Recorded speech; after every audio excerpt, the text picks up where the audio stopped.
There's a pretty one, Ulysses.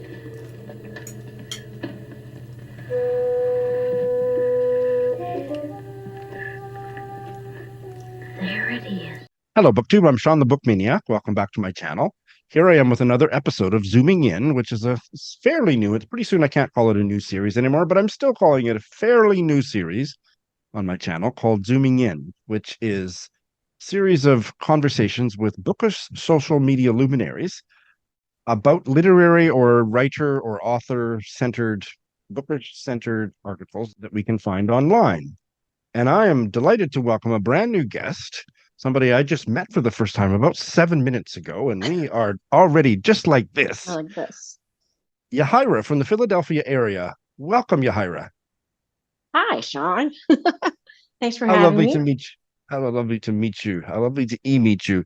And you are a big bookish presence on Bookstagram. I don't know about that. I'm on Bookstagram and I write about books. I don't know about the big part. Well, you're one of my favorite readers because you have my book of the year prominently displayed behind you, Collected Works by Lydia Sandgren. So One of the best of the year so far. So it is my best, and so you're my bestie just on the basis of that. We are here to talk about an article from The Economist. It was published in July. I didn't know until today, until about 3 minutes ago, that The Economist articles are all unsigned, so there's no author here. The title is Critics Are Getting Less Cruel, Alas. Subtitle, This is Good News for Writers and Bad for Readers. A very interesting article. I'm dying to hear what Yahaira will have to say about it. Yahaira, get us started. I mean, just from the headline, I agree. And I think we do need a little more negative reviews, but I wish the article had stayed a little more with the reader instead of just telling us all how it used to be. But Okay. it does sound like the Victorian era would have been a fun era to write reviews in. Yes, there was some wonderful quotes. What do you have a favorite quote from the Victorian era? Well, what was it that Keats was called an idiot and then he died like the next Yeah, day or they say he something? died of shame from that bad review. What was it? He was snuffed out. That's what it was. He was snuffed out by an article. George Eliot reviewed Jane Eyre and said, I wish the characters would talk a little less like the heroes and heroines of police reports. Anybody that wants to throw shade at the Bronte sisters, other than Emily, I'm here for that. So that was delightful. That was delicious, actually. Yeah. So I'm probably not going to focus too much on what the article said, other than the fact that it gives me a chance to chat with a fellow book reviewer. How do you deal with this in your own on Bookstagram when you review a book? Do you shy away from giving negative reviews, or do you pussyfoot around, or do you not hold back? I've done both. Like, I've done all that.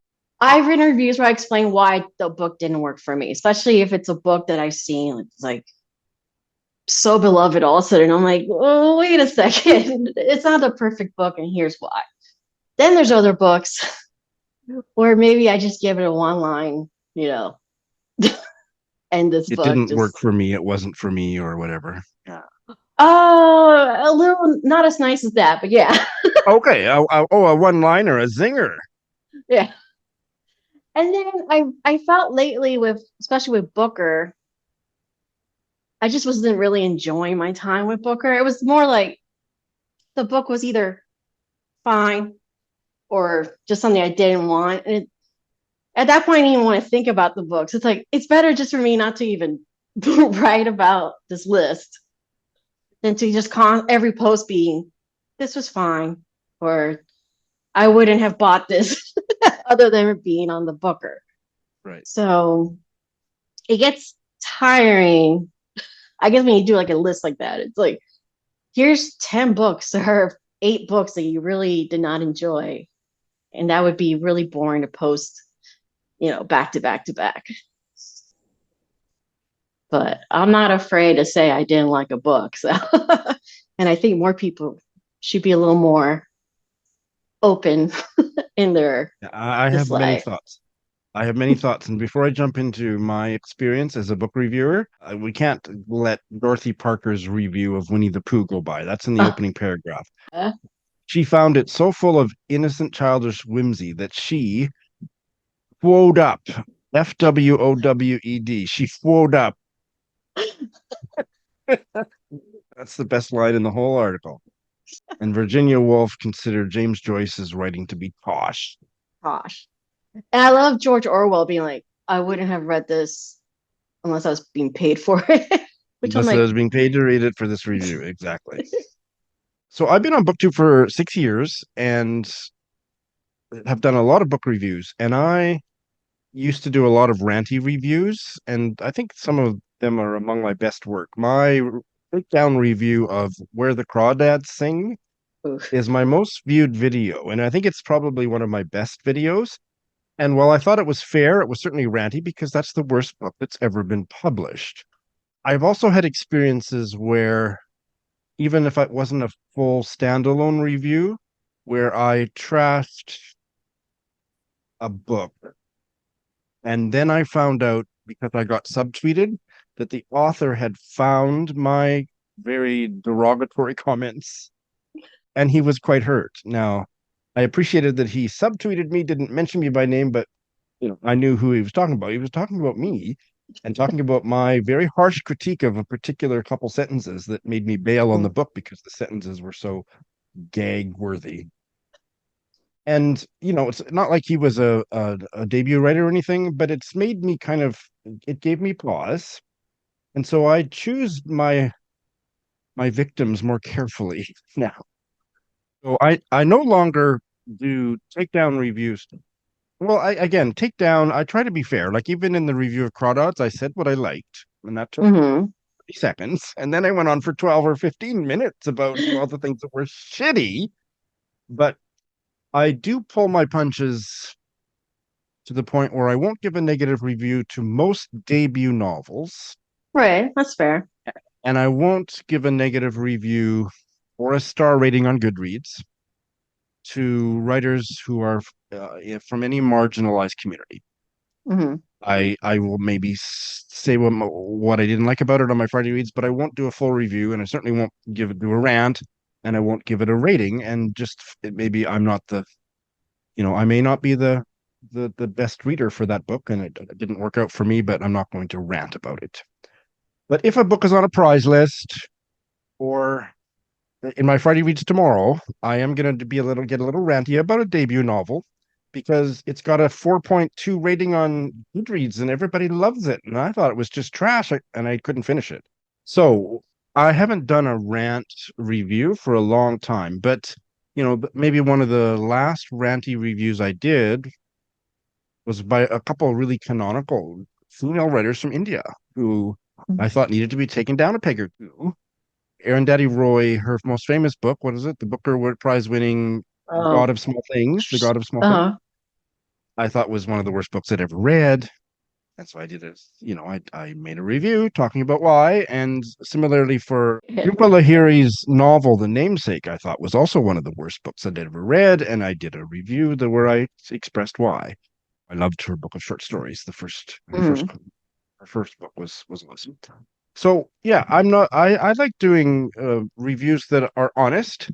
And if a book reviewer, and I think I'm probably mostly talking about booktubers, if booktubers consistently put out positive reviews and give most of their books 5 stars and never say anything bad about Yeah. um, any of the books they're reading, I'd start to trust their reviews less. Because my thinking is, if you don't know what I hate, how are you going to put much credence in what I love, in when I say that I love a book? Right. The other thing, and then I'm talking too much, but the other thing that I'll say is I have a certain percentage of my viewers, they watch my videos because they want to find out the books that I don't like because they have the opposite taste to me, and those are the books that they might like. So I Right. think putting your own subjective opinion out there is important. Mm-hmm. Does any of this And it's, resonate for you? yeah, I definitely have people that I look to and I think, okay, if they hated it, I'm gonna love it, or the opposite. And I think that is really important. If you're giving everything 5 stars, then nothing is 5 stars. And I can't really trust the scale, basically. So I know people want to be nice, and I don't know, maybe like because you're on BookTube or Bookstagram and you're trying to, the publishers or the authors are looking at you, you want to stay like, you still want to get review books or something. I don't know, but I'd rather have someone tell me they hate a book, even if it's my favorite book. Just tell me you hate it, because then I know, okay, so what you didn't like about it is probably what I loved about it. But that means that the review has to have that information. It can't just be like, I hate this person, it was awful, done. It's like, well, that didn't help me at all. If you're telling me the writing in this is this style and did not work for me, or I didn't think the ending worked and this is why, then I think that's the kind of book I really like, so I'm going to get it. Right. That's right. Do you read professional book reviews in the New Yorker, the New York Times, or wherever they might be published? Sometimes, I mean, usually after I finish a book. I don't want to go in with other people's ideas, but again, we're on Bookstagram and BookTube, so I'm seeing everybody's ideas. But I do like to check, like, okay, well, this is what I think about this book. What do, the professionals, what do they think? And then I could kind of balance that. Is there something I missed, or did I misread this? So it is helpful, but I don't have like one person I go to. In newspapers or magazines, I can't even tell you like who wrote the review I'm reading. I'm just looking at it to be like, okay, this person liked it, or this magazine liked it, or whatever. But that goes to the article again, because if these newspapers or magazines, or I think they mentioned BuzzFeed, not that I didn't know BuzzFeed did reviews, but if they're saying we're only going to do positive reviews, well, how does that help me? Especially when it's not one person writing all the reviews, it's a whole cast of people. And then how does that work? Because if you hire someone to write the review, how do you know they're going to like it? So do they write a fake review just because they don't want to waste their time and get paid? I think especially if they're friends with that person, or maybe that person is their colleague or whatever. I think there's a whole bunch of things that could come into play, and the article touches on a few of them. Absolutely. Just read an essay collection, and it reminded me of this, because did you read the essay on American Dirt by Myriam Gurba? I'm sure I did. I read a lot of stuff when that book came out. Right. So I was just reminded because it's in her new book. And so the essay is about the book, but then in it, she has her review. Because, again, she was asked to review the book. She didn't know what it was. She hated it. Wrote the review, and they're like, can you change it, make it a little more positive? Okay. And she's like, no, this is what I think. So they're like, okay, they paid her like a kill rate. So they never published her review. That's a very interesting interaction for me, because I would think a review is a review. Why would a magazine or newspaper only want the positive? And then to pay a kill rate to be like, no, we can't post a bad review on American Dirt of all books. I have to say that makes me sick. I don't think I did know about that, and I'm going to look it up. Thanks. I'm so glad you brought it to my attention. I'll send you the link to the article. Thank you. The thing that I want to close with, and it's a bit of a controversial opinion, I don't pay any more attention to professional book reviewers' opinions about books than I would to a bookstagrammer's or a booktuber's opinion, because their opinions are they have no more value to me than, somebody who's in my book club. I don't belong to a book club. I'm just giving an example. Right. The universal book club of Bookstagram and That's BookTube. right. What I think professional book reviewers do better than I do, and maybe the person sitting beside me at the book club, is express their opinions. They express themselves better than the average Joe, but their opinions are of no more value to me. Book reviewing is completely 100% subjective. There's no such thing as an objective book review. And so it's all just a bunch of fabulous subjectivities. And I mean, I stopped reading New York Times book reviews years ago because I read several books that they raved about, whoever they were, and they were crap. And it's because I have different tastes. So we all have different tastes. And if you're only publishing or promoting positive book reviews on your space on the Booker social media or wherever, and I Mhm. can't get a sense of whether I agree with you or not, or whether I should put any, whether I should take note of your opinion because I don't know what you hate. I don't know what you really like.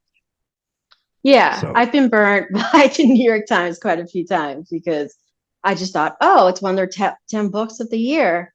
Let me get it. And then I end up reading it. It's one of the worst books I ever read. And that was one of the zinger reviews where I just thought, wow, this person has their head up.